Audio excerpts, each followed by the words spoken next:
We're barely into 2023 and we already have another ridiculous real estate story. This time the owners of a home located in Etobicoke discovered that somebody had impersonated them and sold their property while they were out of town on a business trip. Of course, this sparked lots of comments and conversation from both people working in the real estate industry and average consumers as well, leaving many people scratching their heads and wondering how the heck this managed to happen, who is responsible, and how this can be prevented. So in today's video, I'm going to break down everything that we know about this story so far, and hopefully I can provide a little bit of a different perspective and some insight into what happens behind the scenes in a real estate transaction. And I'll go over how this could end for all those involved, as well as some ways that you can prevent this from happening to you. My name is Jessie McLellan, and I'm a realtor here in Oshawa, Ontario with the Lisa Abbott team, and I make real estate videos to help keep you informed on what's going on in the real estate market, especially in Durham Region and the surrounding areas. So if you want to stay up to date with what's going on, then please subscribe to this channel. Now, I am going to use an article to help us go through this, but I will put a link to that in the description as well so that you can check it out if you want to too. It was January 2022 as fewer properties were being listed and market conditions were tightening in the Greater Toronto Area. This was when police say Toronto homeowners who were away on an extended business trip discovered their home was sold without their consent or knowledge. Toronto police are now looking for two people they allege impersonated the homeowners, hired a real estate agent, and listed the Etobicoke property for sale. The home was sold to new owners who took possession. Investigators say the legitimate homeowners never found out their property had been sold until several months later. You're probably wondering, how did this happen? Who's at fault? Did the lawyers or realtors miss something? And I'm going to jump into all of that, but I do want to go a little bit deeper in the article first. So Ronald Alfonso, a real estate investor and president of Mortgage Broker Store, says this occurrence may be more common than one might think. Somewhere along the way, a person with access to the land registry system, whether it's a lawyer or another person, transferred the title from the present homeowners to someone else illegally, said Alfonso. This quote makes it sound like a lawyer or someone was involved and deliberately transferred the title illegally. But from what I can find, I don't think that the realtor or the lawyer were deliberately part of that scam. Unlike the CBC Marketplace report from last year in September, where they were reporting on mortgage fraud in the industry and called out mortgage brokers and realtors who were involved in mortgage fraud and were essentially charging an extra fee to provide false documents to help buyers qualify for a mortgage, I don't see why a real estate professional or a lawyer would knowingly be involved in this case. Putting their business on the line over a deal that doesn't provide any extra incentive, cash or otherwise, and will likely end in a lengthy legal investigation where you risk not even getting paid, it doesn't really make any sense. Now, that doesn't mean it's not possible that someone didn't make a mistake or miss red flags, but I really don't think that they would be knowingly involved because one, they have too much to lose, and two, the likelihood of it getting out is just so high. The interview continues and the guest talks about the land registry system and that real estate lawyers and others who are authorized to transfer titles have access to it through specific codes. If their key code is taken by somebody else or copied by somebody else or misappropriated in some way, that person has access to the system and whatever they want, they can transfer one house or 100 houses, said Alfonso. Again, I don't think this is how this happened at all. I don't think the lawyer was in on it, and I don't think somebody stole the key codes like out of a spy movie to access the system and transfer the title, and I certainly don't think it's transferring to them by the hundreds. The actual transaction is only a few keystrokes at some computer, so it can happen within minutes that you are removed from the title. But when does the homeowner actually find out that their property has been fraudulently sold? Alfonso says it could be a month or even 6 months later. They'll only know when they actually get a document that says they are no longer an owner, such as property tax saying that you don't own the house anymore. And by that time, he says the fraudsters have usually left the country with little to no trace. While this is true, in this case, had the homeowners had someone doing regular checkups on the property, which can be a requirement by certain homeowners insurance if you're going to leave the property unattended for a prolonged period of time, they likely would have caught this before the deal finalized. Now, I'm certainly not trying to push the blame onto the homeowners, but this scenario just had the right recipe to allow this to happen.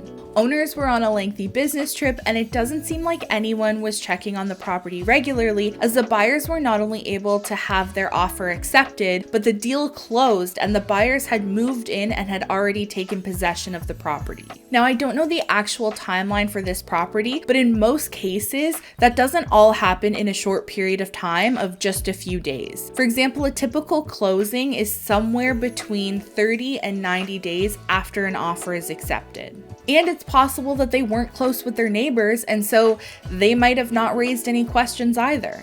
And to the neighbors, it probably just looked like they hadn't seen their neighbors in a while, and then all of a sudden their house was for sale, and most neighbors would probably think, oh, that's why I haven't seen the neighbors in a while, they've already moved, and thought nothing else of it.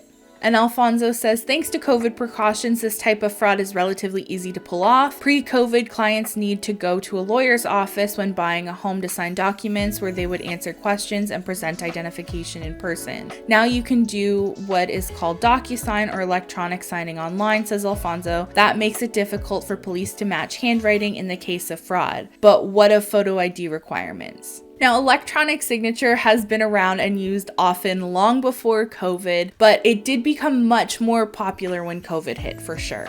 But I don't think eliminating electronic signing would have necessarily prevented it. If they had all of the correct documents and IDs that were faked really, really well, I'm not sure that signing in person would have changed the outcome. He says you can easily go into Photoshop, just copy a passport, change a picture here and there. The lawyer is not going to go back and check all of the information on that passport. You can do the same thing on a driver's license. The lawyer is going to accept them at face value. First of all, I think he's really overestimating my Photoshop skills, but I do understand what he's saying. Programs are relatively easy to obtain and learn, and if you don't know how to use the programs, then you can likely find and pay somebody who does. Now, I don't want to speak on how the lawyers do their job because that's not what I do. I'm not a lawyer, but I can shed some light on what it looks like and what is required on the realtor's side.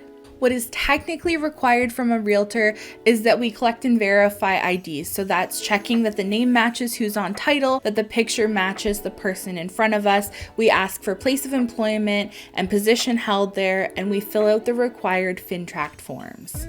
Any extra steps a realtor takes after that is up to them. So you can run the driver's license through the Ontario website and verify that the license number is legitimate. But again, it'll just pop up saying that the license number is legitimate. It won't attach a photo to it or anything like that. You can Google and contact their employer and verify that they work where they say they work.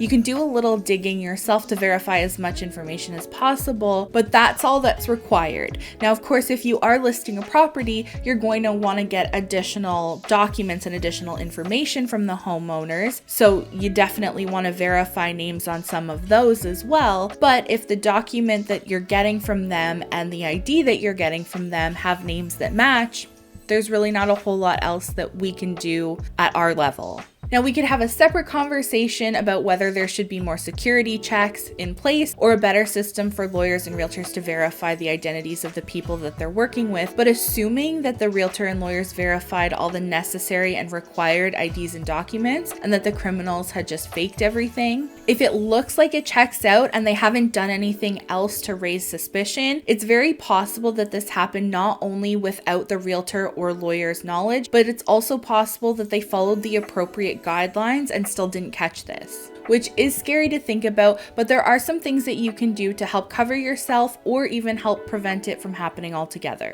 Number one is title insurance. And the article does actually talk about title insurance, which is awesome, as a tool that protects the buyer against fraud, illegal transfer of title, and a whole range of items.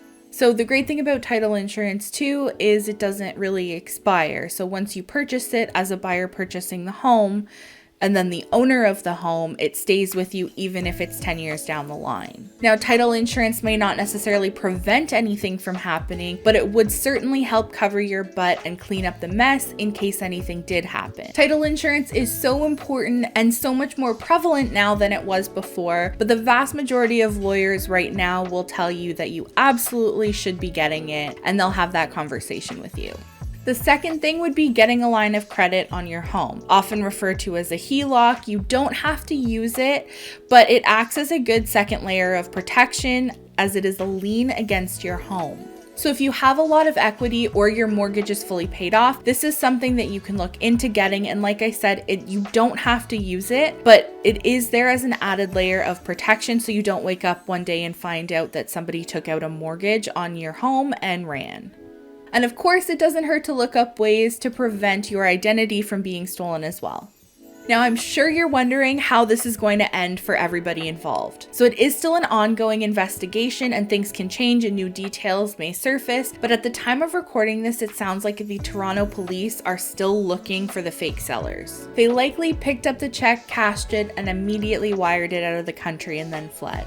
As for the buyers who took possession, I've heard that the title insurance is going to cover the costs, including a hotel, and that the rightful owners will be taking possession back. We don't know what happened with their personal belongings or whether or not they had title insurance, so we don't really know. It's hard to say what kind of mess they will be dealing with. The lawyers and realtors involved would have already been paid on this deal as it's already closed, and unless the investigation reveals more information that somebody was knowingly an active participant and involved in the scam, I don't think that will change. But they will likely be involved with the rest of the fraud investigation in some way, as there's still a lot of information that we don't know. Like, was there any paper trail on the money? How did the fake sellers get access to the house? How did they have that much information on the homeowners? But I guess if you're able to steal someone's identity and create fake documents, it wouldn't be out of this world to think that you would be able to use that information to get the house rekeyed, and voila. But I would love to hear your thoughts on this, so please leave me a comment below.